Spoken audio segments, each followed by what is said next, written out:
पहली मोहब्बत का एहसास है तू, पहली मोहब्बत का एहसास है तू, बुझ के भी बुझ ना पाए जो प्यास है तू। तू ही मेरी पहली चाहत, तू ही आखिरी है, तू मेरी जिंदगी है। हेलो दोस्तों, आप सभी का स्वागत है आपके अपने YouTube चैनल मैथ मस्ती पर। दोस्तों मैं हूं विपिन यादव और चलिए आज SSC GD के लिए स्पेशल हम क्लास लेकर आए हैं, जिसमें आपको हम पढ़ाने वाले हैं सिंपल इंटरेस्ट। कैसे कैसे सवाल पूछते हैं बताएंगे। उससे पहले हम आपको बता दें ये SSC GD का अपना बुक आ चुका है जो कि स्पेशल SSC GD के लिए है। तो इस बुक को आप जाकर परचेज कर सकते हैं। इसमें हम हैं प्रदीप सर और Subhash sir, US Shekhawat sir. तो इन सारे लोगों का मार्गदर्शन है इस बुक में। नीचे डिस्क्रिप्शन बॉक्स में मैंने लिंक दे दिया है, आप चाहें तो अमेजन फ्लिपकार्ट से खरीद सकते हैं। ठीक है, आइए सबसे पहले हम आएंगे क्वेश्चन पर। उससे पहले थोड़ा सा कुछ छोटी छोटी बेसिक बात आपसे कर लेते हैं। बेसिक बात क्यों जरूरी है दोस्तों? ताकि अगर आप भले ही कितना ही कमजोर हैं, आपको आसानी से सब कुछ समझ में आ जाए, इसके लिए जरूरी है। तो सिंपल इंटरेस्ट जो है, सिंपल इंटरेस्ट, एक सेकेंड ध्यान दीजिए। सिंपल इंटरेस्ट, सिंपल इंटरेस्ट मतलब क्या? साधारण ब्याज।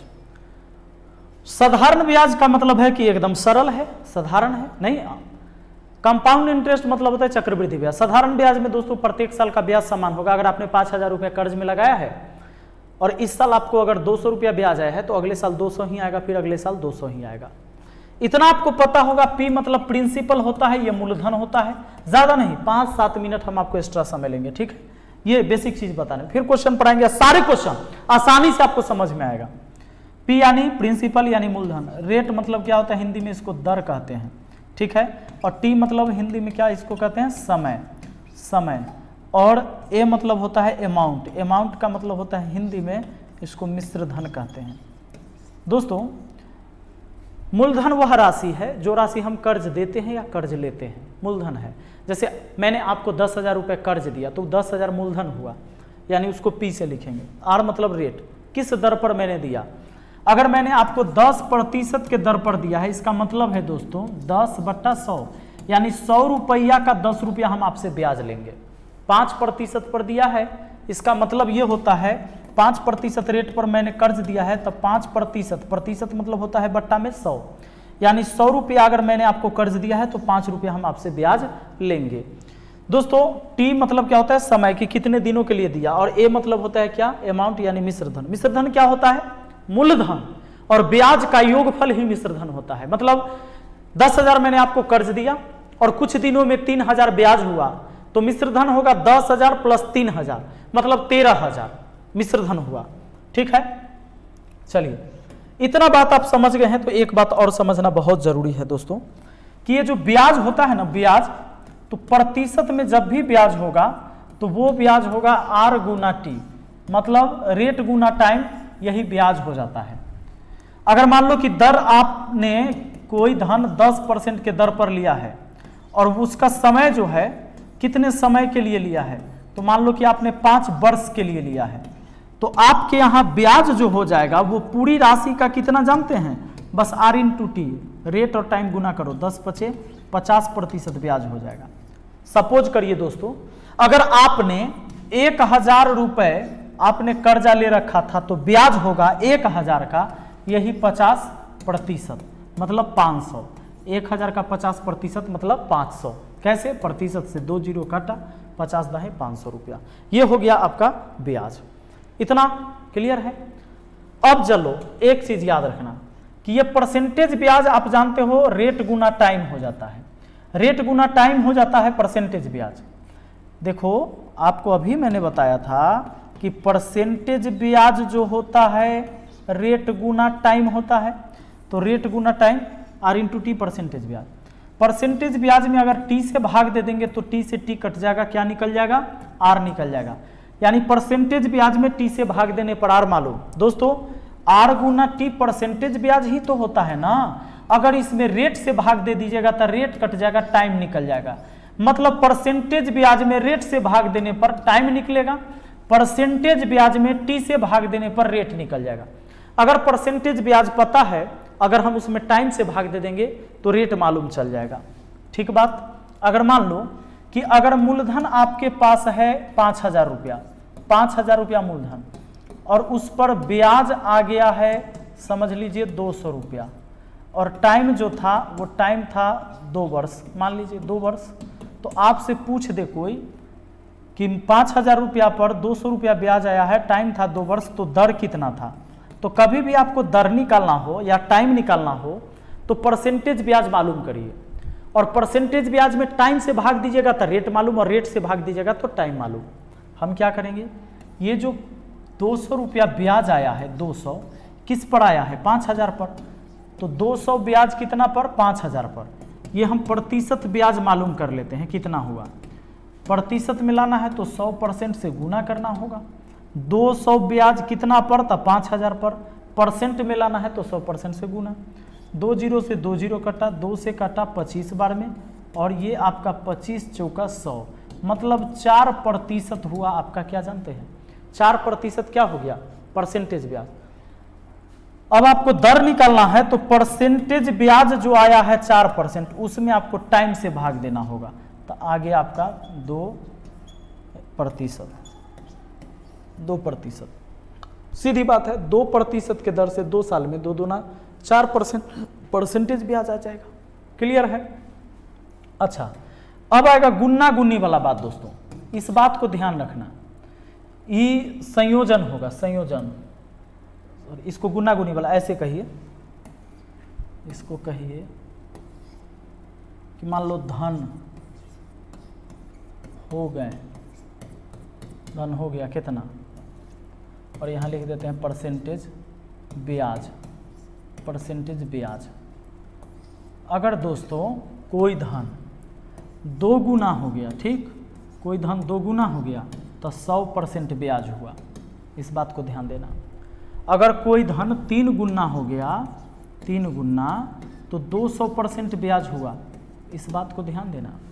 अगर कोई धन 4 गुना हो गया, 4 गुना, तो 300% ब्याज हुआ। ये बात होता है। कोई धन अगर 4 गुना हुआ तो 300% ब्याज। कैसे याद रखोगे, इसको ऐसे सोचिए, दुगना हुआ, हम जितना लगाए थे उतना और बढ़ गया। दुगना होने का यही मतलब ना कि 1,000 लगाए थे 2,000 हो गया, तो जितना लगाए थे उतना तो और बढ़ा, उतना बढ़ा माने 100% बढ़ा। नहीं, अगर आप 500 रुपया लगाते हैं और दुगना हो जाता है तो वो 1,000 हो जाता है, मतलब 500 प्लस हो गया, 500 रुपया ब्याज आ गया आपका। ये 500 जो ब्याज आया कौन धन पर, यही 500 जो लगाए थे उस पर, और प्रतिशत के लिए 100% से गुना। तो लीजिए परसेंटेज में 100% ब्याज हुआ कि नहीं। तो यानी कि जितना गुना कहेगा उसमें 1 हटा के 100 सटा के बोलना है। मतलब अगर 2 गुना कहा तो 2 में 1 हटाइए, 1 बचेगा, और 100 सटा के बोलेंगे 100% कहेंगे। अगर 3 गुना कहता है तो 3 में 1 हटाइए, 2 बचा, 200% कहिएगा। 4 गुना है, 4 में 1 हटाइए, बचा 3, 300% कहिएगा। समझ गए। अगर 2.5 गुना है तो दोस्तों, अगर 2.5 गुना कह रहा है तो 1 हटाइएगा, 1.5 बचा, तो 150% कहिएगा। समझ गए। आइए, बहुत अच्छा। अब दोस्तों इसी बात पर आते हैं अब सवाल पर। देखिए कैसे आपको आसानी से सारे प्रश्न समझ में आते हैं, बिल्कुल आसान लगेगा। देखिए कहता है सवाल नंबर 1 कहता है कि कितने वर्ष में एक धनराशि 5% प्रति वर्ष के ब्याज के दर पर तिगुनी हो जाएगी। ये तिगुनी बोली है तो 3 में से 1 घटाइए, 200% आया परसेंटेज ब्याज, है ना। ये परसेंटेज ब्याज कितना आया, 200%। कहोगे कैसे सर आया 200% परसेंटेज ब्याज, तो धन तिगुना हुआ है, तो जितना गुना होगा उसमें 1 हटाना है, तो 2 बचा, और 100 सटाना है, 200% हुआ। तो 200% हुआ ब्याज, 200% ब्याज हुआ। आपको निकालना है टाइम, तब परसेंटेज ब्याज में रेट से भाग दे दीजिए। 5 से काटेंगे 40 बार में, 40 वर्ष आपका आंसर कहाँ है, ऑप्शन बी है। क्लियर है, कोई दिक्कत नहीं। परसेंटेज ब्याज में रेट से भाग देने पर टाइम मालूम और टाइम से भाग देने पर रेट मालूम होगा। नेक्स्ट क्वेश्चन पर हम आते हैं। देखिए जरा अगला सवाल क्या कहता है भैया। अगला सवाल का कहना है दूसरा, ए ने बी को 2 वर्ष के लिए 6500 रुपये और सी को 4 वर्ष के लिए 8000 रुपये समान ब्याज दर से साधारण ब्याज पर दिए और उन दोनों से ब्याज के रूप में कुल 4500 रुपये ब्याज 4500 रुपये प्राप्त किया, तो वार्षिक ब्याज दर क्या है, माने दर पूछ रहा है ब्याज का, ठीक है ना, कुछ मिस्टेक लिख दिया है। ए ने बी को 2 वर्ष के लिए 6500 रुपया पर 4 वर्ष के लिए ए ने 2 वर्षों के लिए 6500 रुपया दिया।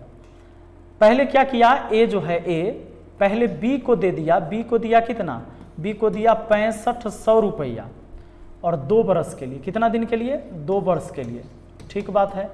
उसके बाद फिर सी को दिया, सी को दिया कितना, सी को दिया भैया 8000 रुपया, सी को दे दिया ये 8000 रुपया और इसको कितने दिन के लिए दिया, तो 4 वर्ष के लिए। आपसे पूछता है कि जरा एक बात बताइए, रेट क्या है ये बताइए, दर ना, तो दर मान लेते हैं R%।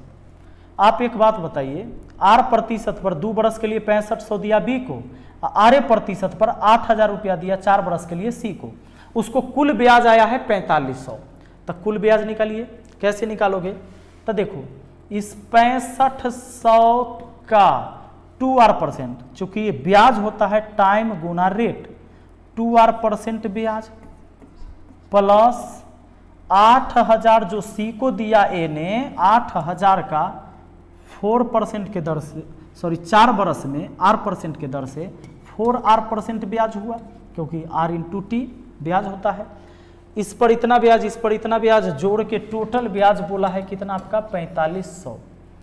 आइए प्रतिशत से 2 जीरो काट दीजिए, प्रतिशत से 2 जीरो काट दीजिए, ये हो गया 65 दूना 130 R प्लस 8 चौके 32, 320 R बराबर 4500। दोस्तों 300 100 450, ये हो गया आपका 450 R बराबर कितना 4500। लीजिए 0 से 0 काट दिया, 45 से 450 को 10 बार में, रेट आया 10, मतलब 10% आपके इस सवाल का जवाब हो गया, 10% आपका आंसर। क्लियर है। नेक्स्ट क्वेश्चन आ जाऊं। अगला सवाल आपका ये है भैया, कहता है 10,640 का x वर्ष में 5% की दर से साधारण ब्याज 3724 रुपया होता है, तो x का मान क्या होगा। ये 10,640 रुपया का मिस गुना x वर्ष में 5% के दर से, तो ये रेट है, ये टाइम है, गुना करिए 5x% हो गया, तो ये 5x% ब्याज हुआ, जबकि ब्याज बोला है कि 3724 रुपया है। अब दोस्तों अगर आप इसको काटो तो काटोगे तो क्या, 4 और 2 6 7 13, 13 3 आपका 16 होता है। एक काम करिए 4 से काट दीजिए, 4 से काटिएगा, इसमें पूछा है x का मान। अच्छा प्रतिशत का मतलब बट्टा में 100 ले आइए, प्रतिशत को हटाइए, प्रतिशत को हटाइए, बट्टा में 100 लाइए, इससे क्या होगा कि आप 0 से 0 काट पाएंगे, और इधर हम 4 से अगर काटते हैं तो 4 दूना 8, शेष बचा 4 6 के 24, 4 6 के 24, 4 से काटते हैं 4 नामा 36, 4 3 12, 4 एकम 4, 9 3 12 1 13। अब आगे हम काटेंगे 9 से नहीं 7 से, 7 एकम 7, शेष बचेगा हमारा 5, 7 8 56, 7 से काटते हैं तो 7 एकम 7, शेष 2, 2 पर 3 23, 7 21, 7 21, और 18 से काट सकते हैं 18 6 के 90, 18 7 26 से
आइए दोस्तों इस सवाल को बनाते हैं। देखिए 10,640 रुपए का x बरस में 5% के दर से, तो x बरस है या 5% है, ये टाइम है और ये रेट है, r इंटू टी ब्याज हो जाएगा। तो 10,640 का इसको गुना करेंगे तो 5x% हुआ, ये ब्याज हुआ। अब ब्याज कितना, इतना का 5x% ब्याज, जबकि ब्याज है कितना 3724 रुपया। अब आप ये देखो कि यहाँ प्रतिशत हटाओगे तो बट्टा में 100 लाओगे, प्रतिशत हटा बट्टा में 100, 0 से 0 कट गया, 5 दूना 10 कट गया, 2 से अगर इसको काट देते हैं तो 532 बार में, और 532 सत्ते कट जाएगा 3724, यानी x का मान कितना आया 7 वर्ष। x का मान क्या हो गया 7, ये x टाइम दिया गया था, 7 वर्ष आपका आंसर। नेक्स्ट क्वेश्चन आ जाइए, बहुत अच्छा क्वेश्चन है, प्यारा सा। इस सवाल को अगर देखिएगा क्या कहता है, इस प्रश्न को देखिए जरा एक बार। कहता है किसी राशि पर साधारण ब्याज उस राशि का 11.1/9 वर्ष है और वर्ष की संख्या प्रतिशत वार्षिक ब्याज की दर के बराबर है। उसी दर पर 12,600 की राशि 2.4/5 वर्ष का साधारण ब्याज क्या होगा। गौर करिएगा दोस्तों, सवाल क्या कहता है, किसी राशि पर साधारण ब्याज उस राशि का 11.1/9% है, ये ब्याज दिया गया है और कहता है वर्ष की संख्या वार्षिक ब्याज के दर के बराबर है, यानी वर्ष की संख्या वार्षिक ब्याज की दर के बराबर है। अगर वर्ष की संख्या आपने x वर्ष मान लिया है तो वार्षिक ब्याज की दर भी x% ही होगी। तो बताओ x वर्ष x%, तब ब्याज हो जाएगा कितना, गुना कर लो, x गुना x² ब्याज होगा, जबकि ब्याज ऊपर में है 11.1/9%, 11×99 100/9%। अब ये 100/9% ब्याज है दोस्तों, प्रतिशत से प्रतिशत कटा, x बराबर कितना हुआ, स्क्वायर हटा रूट चढ़ा तो 10/3 आया। ये इसको आप ये भी कह सकते हो, इसको दर भी कह सकते हो, इसको टाइम भी कह सकते हो, ठीक है। इसको आप दर भी कह सकते हो या टाइम भी कह सकते हो या समय भी कह सकते हो। सवाल कहता है कि 12,600 की राशि 2.4/5 वर्ष का साधारण ब्याज क्या होगा उसी दर पर। कहता है उसी दर पर, ठीक ना, इतना का उसी दर पर, मतलब ये जो दर आया है इस पर, तो इस दर पर चलेंगे तो इधर ब्याज कितना आएगा जानते हैं, इस दर पर ब्याज आएगा, ये बताओ 10/3% है और टाइम बोला है 5 दूना 10 और 4 14, 14 बट्टा कितना 5, ठीक है। तो गुना करेंगे r इंटू टी, ब्याज हो जाएगा 5 दूना 10, 14 दूना 28, 28/3%, 28/3%, यानी कि पूछा है 12,600 का 28/3% कितना होगा।